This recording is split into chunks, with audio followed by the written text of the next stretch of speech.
Alright, thank you everyone for tuning in to AkeenaTV today. I'm going to be going over the guide for Fane of Kaprima, a level 60 instance in Ostergrath in Mistmore Island. Alright, for this guide I did a little different format. I've got all the boss fights sped up as well as an audio overlay of an explanation of the boss fights. It's just to give you a little bit more freedom in how you want to look at the guide and figure out the dungeon.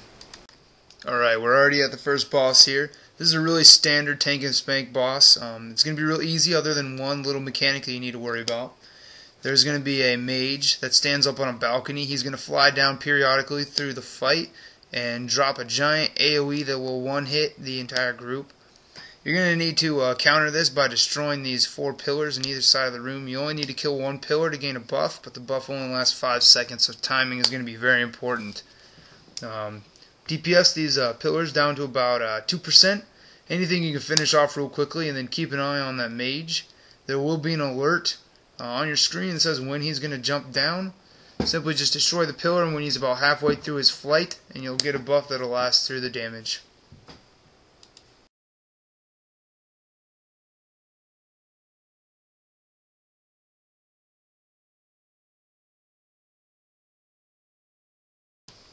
Alright, here we are at the second boss of the Fane of Kaprima. This is going to be basically a giant crab bam. His actual boss mechanics are the exact same, so you don't have anything to worry about as far as what he does. You really need to just watch about your positioning in the environment around you. There's going to be constant spikes going up and down around the outsides of the map. I don't really worry about those. You really shouldn't be that far away from the fight, and there's a lot of space anyway. The big one you need to watch out for, these drill bores on the outsides. They cover on 2 walls, and they're going to be spinning, and then they'll fire straight across the room. As a tank, you want to position the boss to where he gets hit by these giant spikes. In the group, you want to make sure that you're standing away from the spikes. Only one wall will fire at a time, but they will alternate walls. So you just need to keep a little eye on the wall. There will be an alert beforehand that gives you plenty of time to run out of the way. Other than that, it's a really standard fight. Just try and stay alive and watch out for those spikes.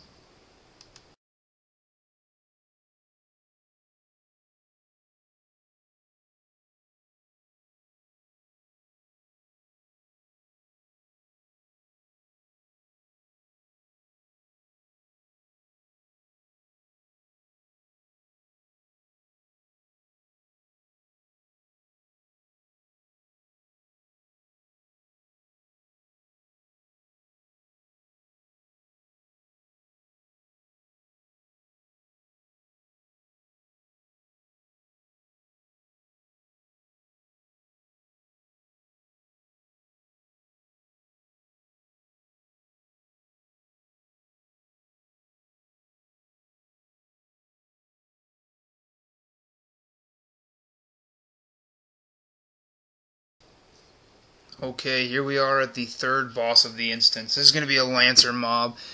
This dude has a couple phases that you need to be careful of, and we'll go over them real quickly.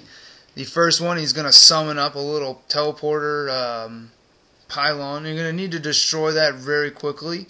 If you stack up next to each other too close, it will drain your mana after a couple seconds and a complete so you need to spread out around that. DPS that down quickly. It will give the boss increasing damage buffs and summon adds. That's the first phase. Phase 2 is going to be a meteor shower. This involves 2 different segments. As you can see, the room is split up in 2 sections, separated by a wooden gate. One DPS is going to need to run around the other area.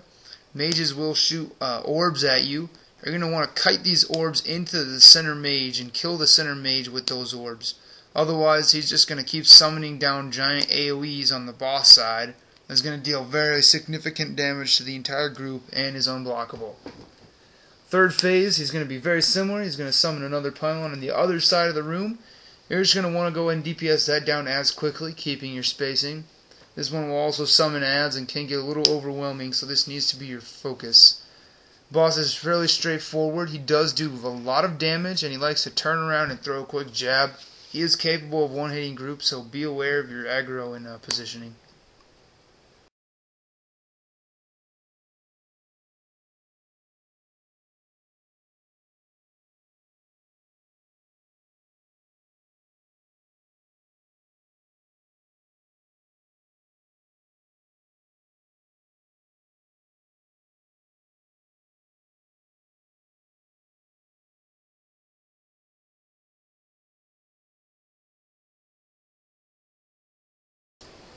Alright, here we are at the final boss of the instance. If you haven't noticed, we are short one man. One of our guys did get locked behind the wall. Behind the door there's a gate. Make sure everybody's in the fight for this one. It can be a little bit troublesome to do short-handed. If you do get short-handed on a fight, there is a couple ways you can counter this. If the player does have kind of a backstab effect, he can jump through onto the boss. Otherwise, the boss, one of his abilities is an AoE leash, similar to a lancer pole, which will yank everybody through. If you stand in the middle of the gate, it will actually yank you through the gate and bring you into the fight. That's why you even out the odds a little bit. Now let's break down some of the mechanics. Alright, before 50%, this boss only has a couple things you need to be careful of. He does lay down a couple big AoEs on the ground, and he does have a giant whirlwind. Has about 15-meter range, and it hits for about 40 to 50,000. Just make sure you watch out for that one. There's really no preemptive leading into it. But after 50%, he starts his second phase, which is where he's going to summon a giant pillar in the center of the room. He will throw down a giant AoE on that pillar first, and then he will yank the party all into that center area.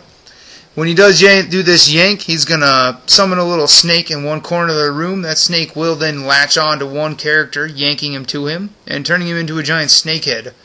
The party's going to need to run behind that snake and avoid a giant AoE from the boss. The AoE is unavoidable unless you are Sork, and I believe you can stone skin out of it. But other than that, it's going to be a rinse repeat. Just make sure you get behind that snakehead and avoid the damage. The snakehead is indestructible. So you can use it to get some mana back if you're a melee character.